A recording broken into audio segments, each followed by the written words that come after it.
కోనసీమ జిల్లా ఉండి నియోజకవర్గ ఎమ్మెల్యే రామకృష్ణరాజుకు నిరాశ మిగిలింది. చంద్రబాబును కలిసిన ఆయన నిరాశతో వెనుతిరిగి వచ్చారు. అనంతరం ఆయన మాట్లాడుతూ 2 రోజుల్లో కార్యాచరణ ప్రకటిస్తానని చెప్పారు. కార్యకర్తలే తన బలమని, తాను చేసే పని 10% ఉంటే కార్యకర్తలు చేసే పని 90% ఉంటుందన్నారు.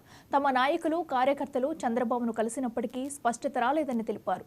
ఉండి నియోజకవర్గం రామకృష్ణరాజుదేనని, ఇప్పటికైనా అధిష్టానం ఆయనకు టికెట్ కేటాయించాలని కార్యకర్తలు నినాదాలు చేశారు. రామకృష్ణరాజుకు టికెట్ ఇవ్వకుంటే ఊరుకునేది లేదని కార్యకర్తలు హెచ్చరించారు.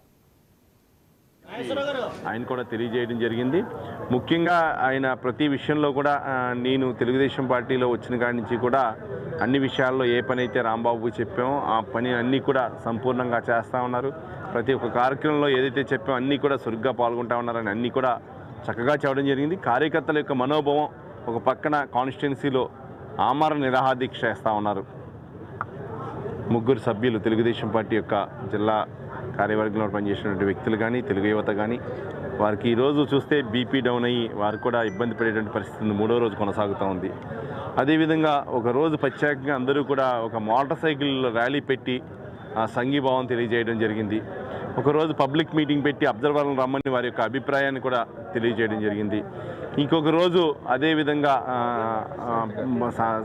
వాళ్ళందరూ కూడా అన్ని రకాలుగా అంటే ఇప్పటికి 3 రోజులు ఒకరోజు కార్ల ర్యాలీ పెట్టడం జరిగింది. వారందరూ కూడా సంఘీభావంగా ఒకరోజు కార్ల ర్యాలీ, ఒకరోజు మోటార్ సైకిల్ ర్యాలీ, ఒకరోజు పబ్లిక్ మీటింగు.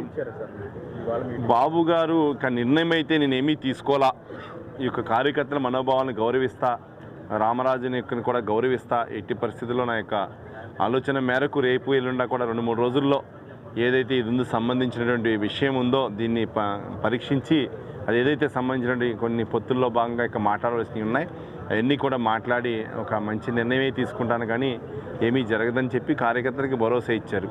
కార్యకర్తలు కూడా చెప్పడానికి ప్రయత్నం చేస్తూ ఉన్నారు. ఇంకా వారందరూ కూడా ఇంకొకసారి విన్నపాలు చెప్పారు. చెప్పినప్పుడు అంటే సమయం లేదని చెప్పి ఆయన కొద్దిగా టైం బయట ప్రోగ్రామ్కి వెళ్ళడానికి